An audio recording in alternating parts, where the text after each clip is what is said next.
Warm greeting to all students of Kids Parent School.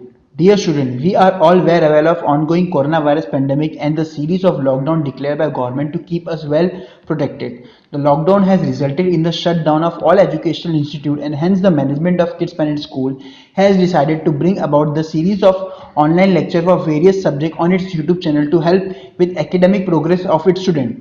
I, Girish Verma, will be your virtual teacher for science subject and let us now begin with the chapter Social Health.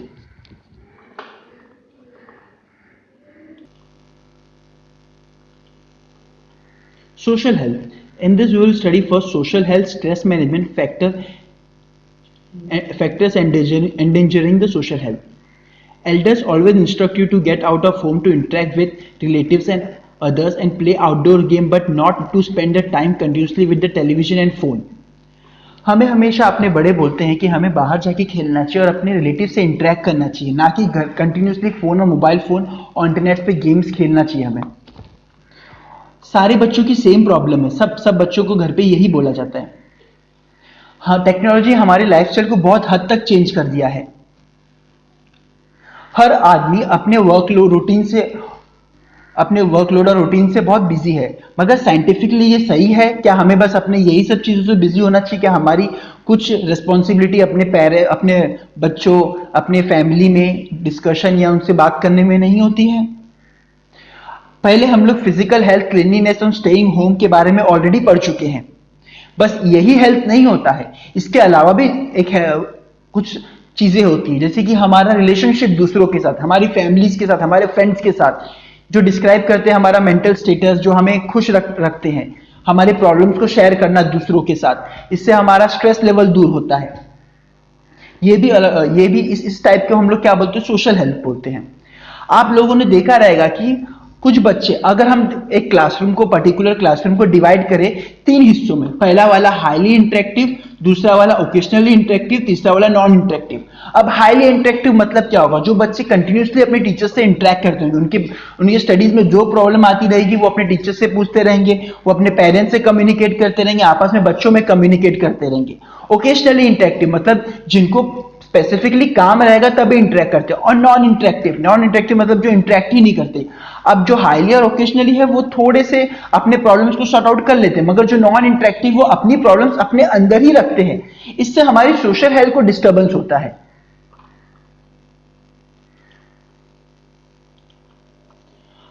अब जो factors हमारी social health को affect करते हैं, पहला वाला financial status.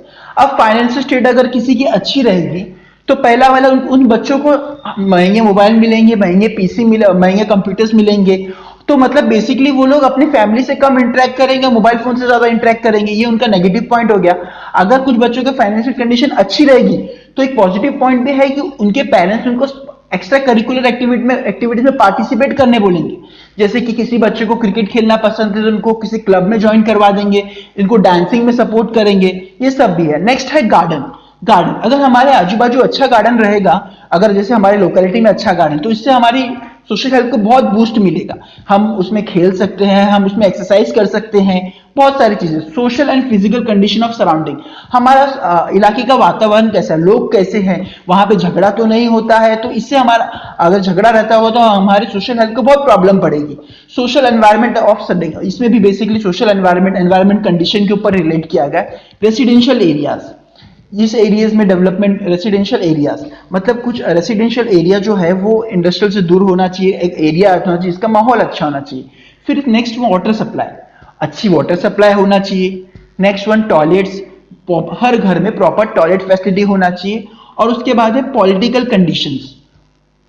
अब political conditions, views. अब इसमें क्या होता है कि जैसे एग्जांपल कंसिडर करो कि हम एक सोसाइटी में रहते हैं जहां पे एक हमारा फ्रेंड नेबर है जिसकी पॉलिटिकल व्यू कुछ हमसे अलग है. मगर ये पॉलिटिकल व्यू के बीच में हमारे बीच में कॉन्फ्लिक्ट नहीं होना चाहिए. उसकी पॉलिटिकल व्यू अलग है, हमारी पॉलिटिकल व्यू अलग है, इट्स ओके. बस वो वोटिंग के टाइम ही होना चाहिए, वोट डाल के आ गए, बस खत्म. हमारे बीच में उसके बीच में इस पॉलिटिकल व्यू के लिए कॉन्फ्लिक्ट नहीं होना चाहिए. Next one is play ground. अगर बच्चों को प्रॉपर प्ले ग्राउंड मिलेगा तो उनका फिजिकल डेवलपमेंट होगा और वो लोग मोबाइल से ज्यादा बाहर खेलेंगे. सोशल ट्रीटमेंट, अभी देखो हमारे सोसाइटी में अलग अलग तरीके के लोग रहते हैं. अभी जैसे कि गरीब अमीर में फर्क नहीं होना चाहिए, अपर क्लास लोअर क्लास में फर्क नहीं होना चाहिए। अगर ये फर्क होगा तो हमारी सोसाइटी के लिए प्रॉब्लम रहेगा और हमारा सोशल हेल्थ बिगड़ जाएगा इससे। और उसके बाद है social safety. What is social safety? अभी सोशल सेफ्टी मतलब जैसे कि हमारे सोसाइटी में सेफ्टी होना चाहिए। हम लोग लेट नाइट तक घूम सकते हैं, हम सेफली घूम सकते हैं, किसी तरीके का कुछ इलीगल एक्टिविटीज नहीं होना चाहिए। तो ये सोशल सेफ्टी, जितना सोशल सेफ्टी अच्छी रहेगी उतना हमारा सोशल हेल्थ अच्छा रहेगा। Next one is transportation facility.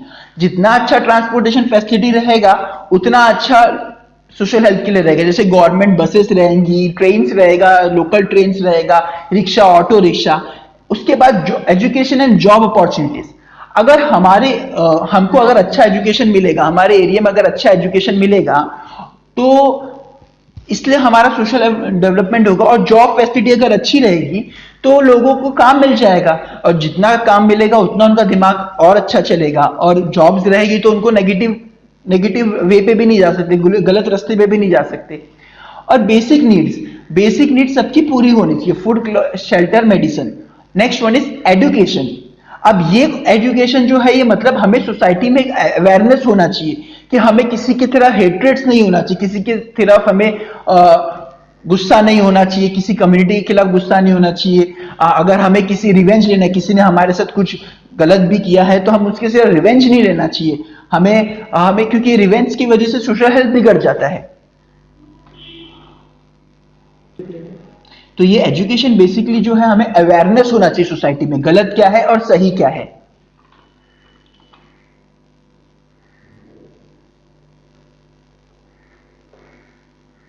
जो सोशल हेल्थ है वो बेसिकली होता है क्या? सोशल हेल्थ बेसिकली ये होता है कि हम अपने लोगों से और अपने रिश्तेदारों से, अपने आजू बाजू रहने वालों से किस तरीके से उनसे बात करते हैं, किस तरीके से अपनी प्रॉब्लम्स उनके साथ शेयर करते हैं। हमें अपने लोनलीनेस में, जब हम अकेलापन होते हैं तो हमें लोगों से बात करना चाहिए। बहुत सारे फैक्टर्स हैं जो हमारे सोशल हेल्थ को डिस्टर्ब करते हैं।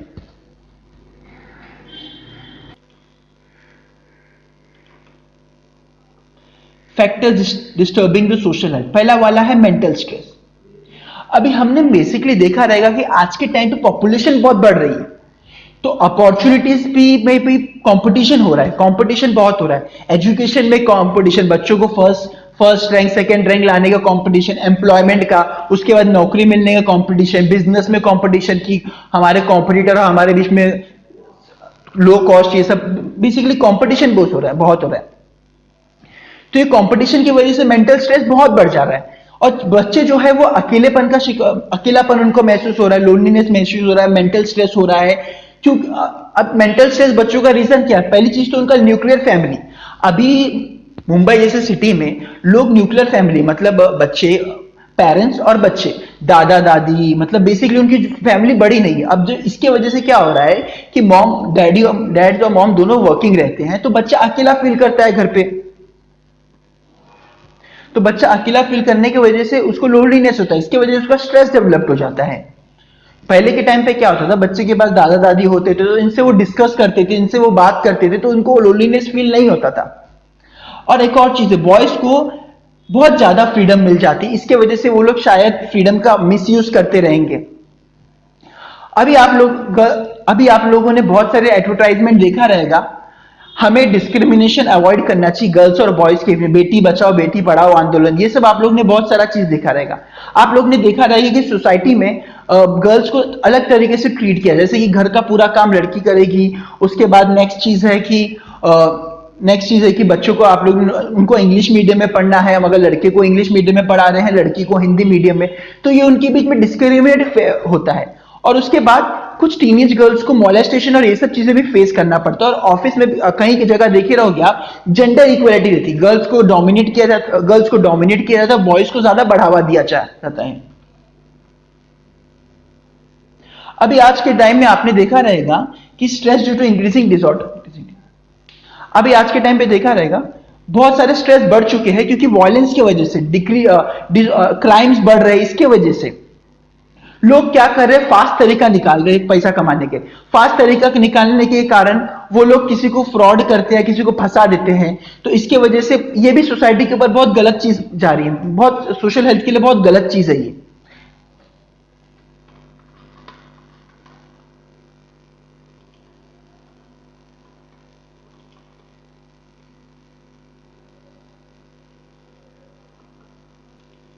नेक्स्ट वन है फैक्टर इफेक्ट कर रहा है वो एडिक्शन।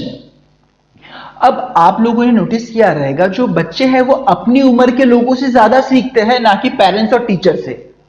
तो कुछ बच्चे अगर गलत संगत में पड़ गए तो वो उनसे टबैको, सिगरेट, ये गुटखा, ये मतलब बैड हैबिट सीखना चालू हो जाएंगे। ये ये बहुत गलत चीज है, बहुत बुरी बात है, ये सब नहीं होना चाहिए। ये मेनली इसलिए होता है कि शायद पर्सन जो फ्रेंड ग्रुप में होगा वो फोर्स करता रहेगा, या तो हमें ऐसा लगता रहेगा इसमें बहुत शान है, इसमें हमारा स्टैंडर्ड बढ़ रहा है, मगर ये सब शो ऑफ के लिए। मगर ये सब बहुत गलत बातें हैं। ये जो टेम्पररी चीजें, ये जो चीजें हैं, ये बहुत इंटॉक्सिकेंट है। आप लोग ने देखा रहेगा कि हम हमेशा ऐड देखते टीवी स्टार्ट होने से पहले कि टबैको में इंटॉक्सिकेंट चीज रहता है, निकोटिन रहता है, वो कार्सिनोजेनिक चीज रहती है उसमें, मतलब उससे माउथ कैंसर और अलग अलग टाइप की कैंसर हो सकता है। तो वेरी हार्मफुल है, बॉडी के लिए बहुत हार्मफुल है।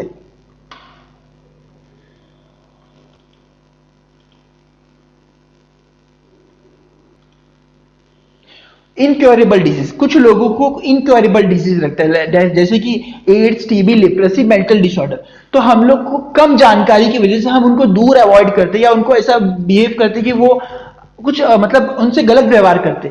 तो इससे क्या होता है, उनका मेंटली वो अनस्टेबल हो जाती है और उसके वजह से प्रॉब्लम्स हो जाती है, मतलब वो लोग डिप्रेशन में चले जाएंगे, उनका सोशल हेल्थ बिगड़ जाएगा। और आप बेसिकली बाजू में एक एग्जांपल देख रहे हो, एक इंसिडेंट में मतलब एक फीमेल है, वो एक बुढ़े को, मतलब एक इल पर्सन को कुछ मतलब वो उसको डिस्क्रिमिनेट कर रही है या कुछ कर रही है, तो इससे उसका मेंटल स्टेबल बिगड़ रहा है। अभी देखो ओल्ड एज होम, आजकल का बहुत से ओल्ड एज होम खुले जा रहे हैं।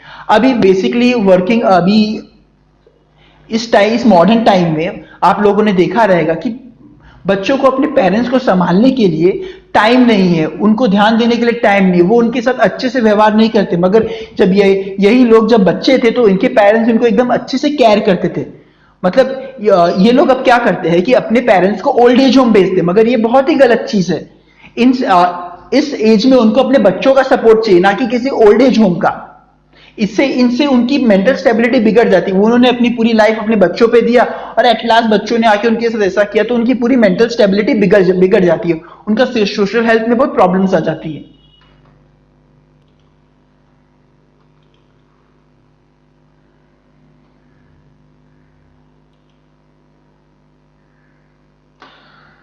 अब आप लोग देखे रहोगे कि कुछ बच्चे सॉरी बोल रहा हूं, कुछ लोग कुछ लोग कुछ लोग जो है वो लिकर्स, दारू पी के किसी पर्टिकुलर जगह पे गिरे हुए पड़े हुए मिलते हैं।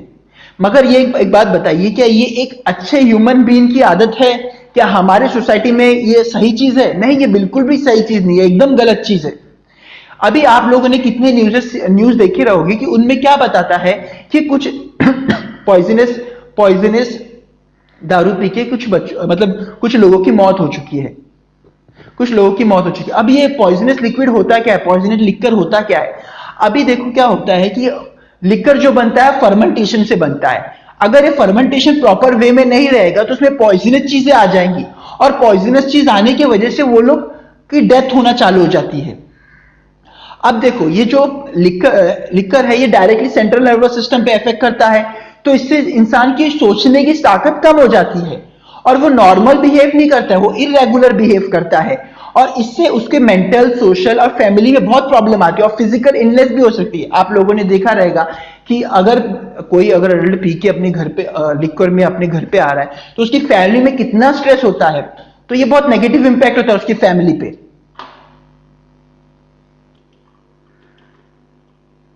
Communication media and excessive use of modern technology. अब आप दो पिक्चर्स देख सकते हो, ये 1998 का है, 2017 का है। अब पहले के टाइम पे मतलब मम्मी बोलती थी कि खेलने मत जाओ, घर में आके पढ़ो, खेलने मत जाओ, घर में आके पढ़ो। मगर आज ये सिचुएशन आ चुकी है कि मम्मी को बोलना पड़ता है कि बाहर जाके खेलो, क्योंकि बच्चा दिन भर फोन पे लगा हुआ रहता है, वो दिन भर फोन पे गेम्स खेलता है, वीडियोस देखता है, तो उसके आईसाइट को प्रॉब्लम है, वो उसको बहुत सारी प्रॉब्लम्स होती है, वो आगे हम लोग डिस्कस करेंगे।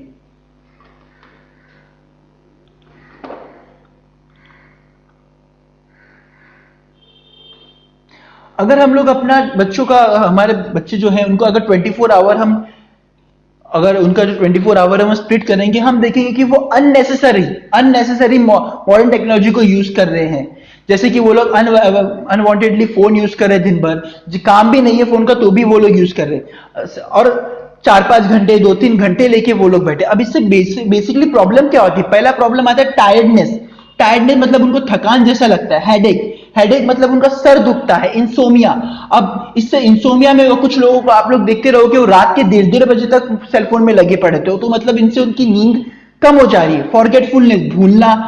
टिटिनेस मतलब अभी टिनटिनस मतलब ये होता है कि कंटिन्यूस हेडफोन यूज करने से एक अजीब सी करके आवाज हमारे कानों में कंटिन्यूस गूंजती रहती है, ये एक प्रॉब्लम है। और जॉइंट पेन्स और भी बहुत सारी प्रॉब्लम्स होती है। अब जो ये सेलफोन्स रहता है रेडिएशन से काम करता है, तो बेसिकली जब बच्चे फोन यूज करेंगे तो उनके बोन से रेडिएशन पास होगा, तो इनके बेसिकली बोन्स भी वीकनेस होंगे। तो इससे क्या हो रहा है कि बच्चों की प्रॉब्लम्स बढ़ती जा रही है, वो लोग इस चीज के एकदम एडिक्ट हो चुके हैं सेलफोन्स और ये सब चीजों के।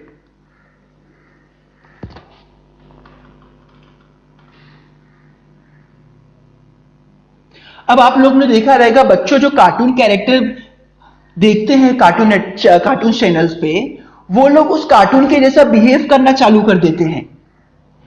तो इससे भी उनके सोशल लाइफ में बहुत प्रॉब्लम पड़ रहा है। और आप लोग ने देखा रहेगा कि आजकल नया नया गेम आ चुका है जिसमें वर्चुअल वॉर होता है, पबजी, जो लोग अंदर जाके फायरिंग एंड ऑल वो सब करते हैं, कार रेसिंग जिससे वो लोग एक्सीडेंट्स करते हैं। तो बेसिकली जो उनका मेंटेलिटी है वो चेंज होते जा रहा है, मतलब उनको किसी एक्सीडेंट और इससे कुछ फर्क पड़ना कम हो जाएगा, क्योंकि वो लोग डेली गेम्स में जाके नॉर्मल हो गया इनके लिए। और अभी देखो इससे इकोनॉमिकल लॉस भी हो रहा है, लॉस ऑफ कंसंट्रेशन भी हो रहा है। कभी कभी ये लोग क्या करते हैं कि गेम्स के पीछे पैसे भी खर्चा करना चालू कर देते हैं, और इनका लॉस कंसंट्रेशन, ये लोग बाकी चीजों से कंसंट्रेशन इनका हट जाता है। गवर्नमेंट भी कुछ रेगुलेशन बनाया है कि जो अनवांटेड वीडियो है वो बच्चों के लिए नहीं है, उनको बच्चों के लिए बैन कर दिया गया है। और आप लोग ने नया देखा रहेगा कि सेल्फी का क्रेज बहुत ज्यादा लोगों में है। वो लोग ऊंची जगह से लेके सेल्फी खींचते हैं, डैम के पास से सेल्फी खींचते हैं, चलते रोड पे सेल्फी खींचते हैं। तो क्या मतलब ये लोग इतना सेल्फी में बिजी हो गए कि इनको अपनी सेफ्टी के बारे में नहीं है। इनको ऐसा लगता है कि ये लोग कोई बड़ा कारनामा कर रहे हैं, मतलब कोई बड़ा काम कर रहे हैं, मतलब अपनी जान को रिस्क में डाल के। ये लोग, ये बहुत गलत चीज है। ये इससे बहुत सारे एक्सीडेंट होना चालू हो गया है।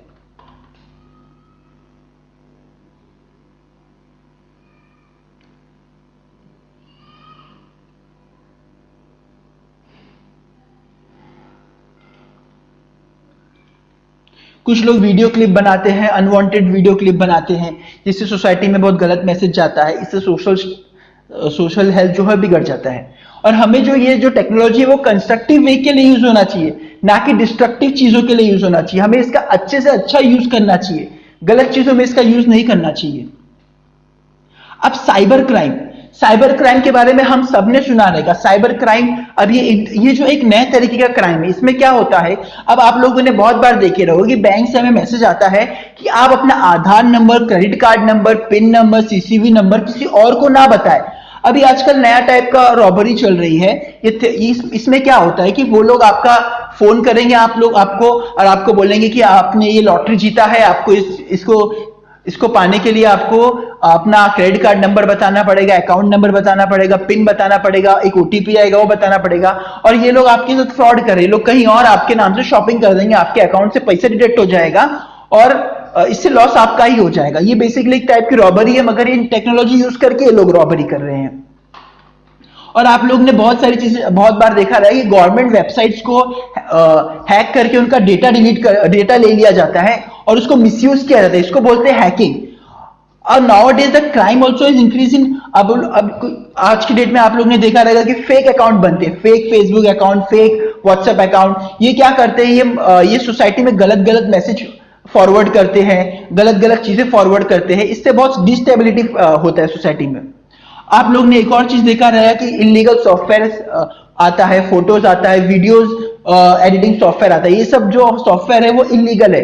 कुछ अब आप लोग ने बहुत बार देखा रहा है कि आज मूवी रिलीज हुई, 2 दिन बाद वो किसी ना किसी साइट पे आ जाती है, उसको बोलते हैं पायरेसी। इससे बहुत बड़ा लॉस होता है बॉलीवुड को।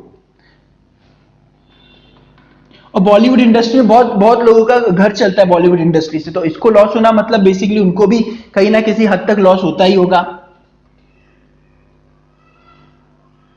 इलेक्ट्रॉनिक मीडिया को बहुत सारे लोगों ने गलत तरीके से यूज किया हुआ है, बहुत गलत तरीके से यूज करते हैं। फेसबुक, व्हाट्सएप, ये सब बहुत गलत। आजकल आप लोग ने देखा रहेगा कि आपको मैसेज आना चालू हो जाता है अननोन नंबर से। बेसिकली ये कैसे होता है कि हम लोग फेसबुक और व्हाट्सएप यूज करते हैं, तो इसके वजह से हमारा नंबर किसी और लोगों के पास चला जाता है, जैसे किसी को मार्केटिंग करना है उनके पास चला जाता है, वो अपने प्रोडक्ट हमें कॉल कर करके बताते हैं, तो इससे हमें डिस्टरबेंस होता है। जो ऊपर की चीजें हम अभी तक डिस्कस की, इनको साइबर क्राइम में लाया जाता है। ये एक तरीके का क्राइम है, इसकी हम लोग कंप्लेन भी कर सकते हैं। और इसकी एक special unit, crime cyber crime एक यूनिट रहती है जो इसके बारे में इंक्वायरी करेगी, उनको पकड़ेगी। कहां से? इंटरनेट के हेल्प से पड़ती है। अब इससे क्रिमिनल को भी मेंटल स्ट्रेस आ सकता है, और जो फंसा है उसको भी मेंटल स्ट्रेस तो आएगा ही। आईटी एक्ट 2000 में ये बना था, एक आईटी एक्ट मतलब एक साइबर क्राइम एक्ट बना था। इसको अमेंडमेंट, इसको चेंजेस किया गया है 2008 में। अब इसके तहत अगर जो भी साइबर क्राइम करेगा उसको 3 साल की सजा मिलेगी और 5 लाख का जुर्माना, फाइन लगेगा। महाराष्ट्र का पहला एक स्टेट था जिसने सेपरेट लॉ बनाया साइबर क्राइम के लिए। Now next is stress management. हम अपने स्ट्रेस को मैनेज कैसे करेंगे? ये बहुत बड़ा चीज है आज की डेट में, क्योंकि आज के लाइफस्टाइल में सबको स्ट्रेस होता है। बच्चों को स्ट्रेस होता है अपने मार्क्स के लिए, बड़े लोगों को स्ट्रेस होता है अपने इनकम्स के लिए, फिर कुछ लोगों को प्रमोशन के लिए स्ट्रेस होता है, बहुत सारे स्ट्रेस होते हैं। तो इसका सबसे पहला एक एग्जांपल है लाफ्टर क्लब। लाफ्टर क्लब में क्या होता है, कुछ लोग इकट्ठा होते हैं और वो लोग कंटिन्यूसली हंसते हैं और अपनी प्रॉब्लम डिस्कस करते हैं। इससे उनका इंटरेक्शन होता है, उनकी प्रॉब्लम्स दूर होती है। और हमें क्या करना चाहिए? अपने कम्युनिकेशन होना चाहिए अपने पेरेंट्स से, कजन से, टीचर्स से। इससे हमें, अगर अपनी एक्सप्रेशन उनको बताएंगे तो इससे हमको रिलीफनेस होता है, हमें मतलब हमारा स्ट्रेस कम होता है। उसके बाद हॉबीज, हमारी जो हॉबीज है हमें उनको दबाना नहीं चाहिए, उनको और एक्सप्लोर करना चाहिए, शायद हमें फ्यूचर में काम आ जाए। तो जैसे कि हमें रंगोली, ड्राइंग, सिंगिंग, ये सब जो है हमें फ्री आवर्स में ये सब करना चाहिए। जब हम लोनली होते हैं हमें ये सब, इससे क्या होता है, हमें पॉजिटिव चीजें आती है और नेगेटिव चीज जो हमारा है वो ऑटोमेटिकली हमारे दिमाग से निकलता रहता है। Next one is music. अब म्यूजिक जो है ये माइंड चेंजर है। आप लोग ने देखा रहा है कि जब हम लोनलीनेस में रहते हैं, मतलब जब हम अकेले रहते हैं, तो गाना सुनने से हमारा मूड अच्छा हो जाता है, इससे पॉजिटिव एनर्जी हमारे माइंड में आता है। रेगुलरली हमें एक्सरसाइज करना चाहिए। योगा जो है, ये योगा प्राणायाम और आसन नहीं है, इससे हमारा डिसिप्लिन सीखते हैं, इससे हम कोऑर्डिनेशन सीखते हैं, इससे हमें स्ट्रेस से रिलीफ मिलता है, हमारा इम्यून सिस्टम बूस्ट होता है। तो इसे भी हमें रेगुलरली ट्राई करना चाहिए। अभी देखो, अगर किसी चीज से अगर किसी का स्ट्रेस दूर नहीं हो रहा है तो उसे काउंसलिंग करना चाहिए और फिजियोथेरेपिस्ट के पास जाना चाहिए और इनसे उनके जाके कंसल्ट करना चाहिए। कुछ एनजीओ रहते हैं जो शायद आपकी प्रॉब्लम्स को वो लोग सॉल्व कर पाए, तो इन एनजीओ के पास हमें जाना चाहिए। अब कुछ ऐसे एनजीओ नीचे दिए हुए हैं, कुछ ऐसे हैं। Unified movements again tobacco. अब ये जो मूवमेंट है ये 45 डिफरेंट ऑर्गेनाइजेशन ने स्टार्ट किया है। उसमें से मेजर ऑर्गेनाइजेशन है WHO और टाटा ट्रस्ट। अब इनमें क्या करते हैं लोग, टबैको खिलाफ जो भी, मतलब जैसे कि टबैको से खाने से क्या साइड इफेक्ट है, क्या प्रॉब्लम्स होती है, क्या क्या होता है, ये लोग एक्सप्लेन करते हैं। नेक्स्ट वन इज सलाम मुंबई फाउंडेशन। सलाम मुंबई फाउंडेशन है वो स्लम्स एरियाज में और रूरल एरियाज में काम करता है। बच्चों को एजुकेशन के लिए उनको सपोर्ट करता है, स्पोर्ट्स के लिए सपोर्ट करता है और भी बहुत सारी चीजों के लिए सपोर्ट करता है। इन्होंने कई डिस्ट्रिक्ट्स को तो इन्होंने टबैको फ्री कर दिया है। 2002 से till 2002, from 2003 to they are working. 2002 से लोग वेरियस स्कूलों में काम कर रहे हैं जिनमें लोग अलग अलग कैंपेन तैयार करते हैं गवर्नमेंट की हेल्प से टबैको के अगेंस्ट में। 200 स्कूलों में, इन 200 स्कूल इन मुंबई, ये जो ऑर्गेनाइजेशन 200 स्कूल इन मुंबई में काम करते हैं, 14,000 school in rest of Maharashtra. और गवर्नमेंट का भी रूल है कि हाँ, बच्चों को ओथ दिलाया जाता है एवरी स्कूल में कि टबैको के खिलाफ ओथ दिलाया जाता है बच्चों को, freedom from tobacco. Government scheme, government के अलग अलग हेल्पलाइन नंबर है। अगर बच्चों को कुछ स्ट्रेस है तो वो लोग इन हेल्पलाइन नंबर पे कॉल करके अपना प्रॉब्लम्स डिस्कस कर सकते हैं। वो लोग उनको सही रास्ता बताएंगे और सही तरीका बताएंगे। अभी इस चैप्टर से हमने सीखा क्या? इस चैप्टर से हमने ये सीखा है कि हमें एडिक्शन से दूर रहना चाहिए, हमें अपनी प्रॉब्लम्स डिस्कस करना चाहिए, हमें नए फ्रेंड्स बनाना चाहिए, हमें अकेला नहीं रहना चाहिए, फोन्स भी यूज करना चाहिए तो अच्छे कंस्ट्रक्टिव काम के लिए। और हमें फोन्स में से लिमिटेशन करनी चाहिए, ना कि दिन भर फोन यूज करना चाहिए। हमें फिजिकल एक्टिविटी भी करना चाहिए, ग्राउंड में जाके खेलना चाहिए, हमें अपने पेरेंट्स की रिस्पेक्ट करना चाहिए, टीचर्स की रिस्पेक्ट करना चाहिए, सही रास्ता सही और गलत में हमें पता चलना चाहिए। अगर तभी हम ये करेंगे तभी हम अपना अच्छा फ्यूचर डिसाइड कर सकते हैं, तभी हम अच्छे फ्यूचर की तरफ जा सकते हैं।